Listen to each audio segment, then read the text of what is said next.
Ladies and gentlemen, welcome back to the start of a new week. It is August 18th, Monday. Congratulations. This is breaking news over the weekend that I wanted to tap into and discuss. So I appreciate you guys for tapping in with me. There's a lot of exciting things that are happening in the world of crypto right now. That's breaking. This 5 p.m. yesterday, all right, Sunday, everyone was hanging out, maybe watching a little preseason football, whatever you do on your Sundays. And then this, breaking news. BlackRock's Larry Fink appointed as the interim co-chair of the World Economic Forum. Okay, why do I think this is important? Well, BlackRock owns a lot of the entire world's wealth.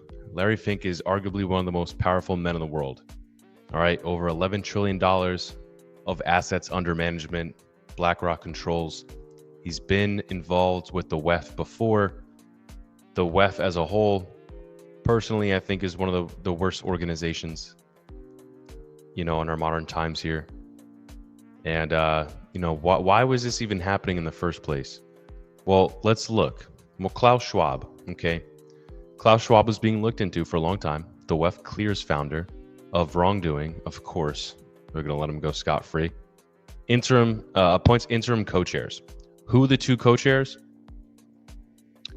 Davos, which is in Switzerland, where they have all their meetings, crowns finance and pharma as king. They clear it for Larry Fink and BlackRock and Roche's Andre Hoffman.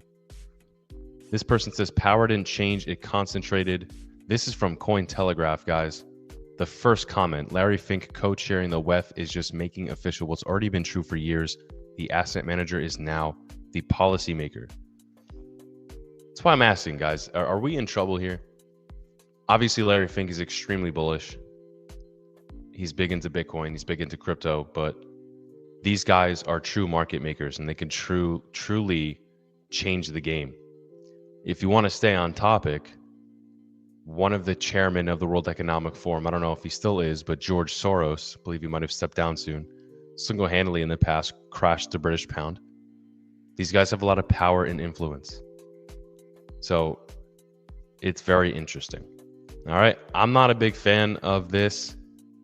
In crypto, we went from no institutions to basically everyone cheering for ETFs. I'm not saying that's a bad thing. I'm just saying that's the reality. This AI image is very scary. You got the pill, you got Larry with the money, and then you got Klaus Schwab. But yeah, guys, let's just read a little bit more into this. This is from Reuters. All right, this is breaking. August 15th, Reuters, the World Economic Forum closed an investigation on its founder, Klaus Schwab, on Friday, clearing him of any wrongdoing, and appointed BlackRock CEO Larry Fink and Roche Holdings Vice Chair Andre Hoffman as interim co-chairs of its board.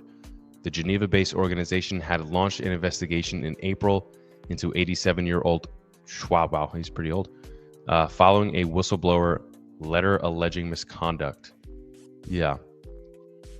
The probe was announced a day after Schwab resigned as chairman. The forum at the time did not say why he was quitting. Okay. So bro stepped down. Now we have Larry Fink and pharma guys at the helm. To me, guys, I don't think this is something to celebrate. This is a little weird, a little iffy, a little sketchy. Have your skepticisms about this. I'm not saying freak out, sell all your bags, or, tell everybody everything's going to zero and there's no freedom or anything like that anymore. But obviously, these are very big players with a lot of influence. That's why the World Economic Forum chooses these people. And I think it's something to keep the eye on. But, as long as BlackRock continues to buy Bitcoin, to buy more Ethereum, actually, we're also seeing this. This is breaking. Over the past 75 trading sessions, BlackRock's ETF inflows ETH ETF saw outflows on only 4 days. Okay.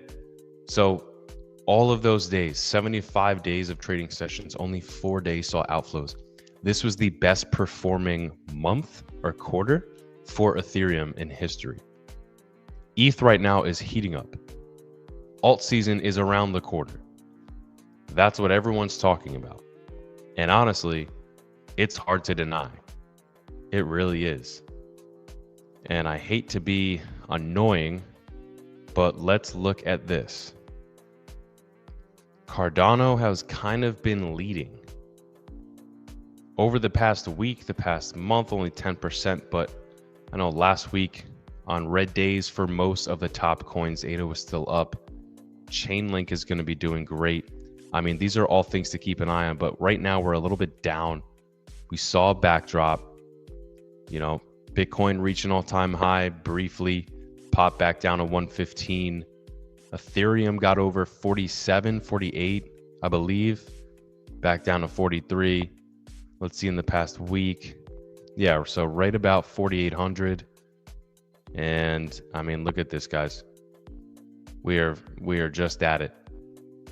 This is basically almost the most valuable Ethereum's been. Outside of this Larry Fink situation, I don't think there's a lot of negative news going on. You know, if we talk about Raoul Pal, the banana zone, pull up an image real quick. Where do you guys think that we are at in the banana zone? Let me see. Raoul Pal. Is that how you spell his name? The banana zone. Okay. So what is the banana zone? I think this, yeah. So this is an article from CryptoRank.io. But the banana zone is when you see a similar pattern like this, where it looks like a banana and it just starts to take off. Raoul Pal has been talking about this for a long time. Obviously, there are shirts. People talk about the banana zone all the time. It's a big thing. These are things you got to look out for. But, you know, where are we in that zone? A lot of people say, you know, we're at the end of the banana, right? We're about to go all the way up here. Maybe we're here. We're about to go all the way up here. So make sure to eat your bananas, ladies and gentlemen, because they're good for you. And bananas are pretty damn good. Okay. And make sure you're sticking around and looking at the charts closely. It's a big week coming up. I believe the Fed has minutes this week. There is a lot happening. So I think you guys need to stay tuned, and I think you need to sub here at the Coin Zone. Make sure you're following us on X, because I'll be coming here every single day on a live to share with you guys what's going on, keeping us all updated, informed. You don't have to do a single thing. All you have to do is click the link or click into this video on X, watch it on YouTube, and I'll be covering it for you. So if you like that, maybe consider subscribing and following. It is Monday, guys. A lot of breaking news is going to be starting to come out. There's already a nice chunk of topics. Maybe we'll just keep it here a little bit longer and see what we see. You guys are seeing the first-hand X feed of crypto with Paul. If that's something you guys like, ladies and gentlemen, go ahead and follow me as well. But this is my feed. This is my feed. Yeah, I mean, a lot of bullish news that's coming out right now. Let's just search ETH. Sticking on the altcoin season, we need ETH to start running for things to really take off.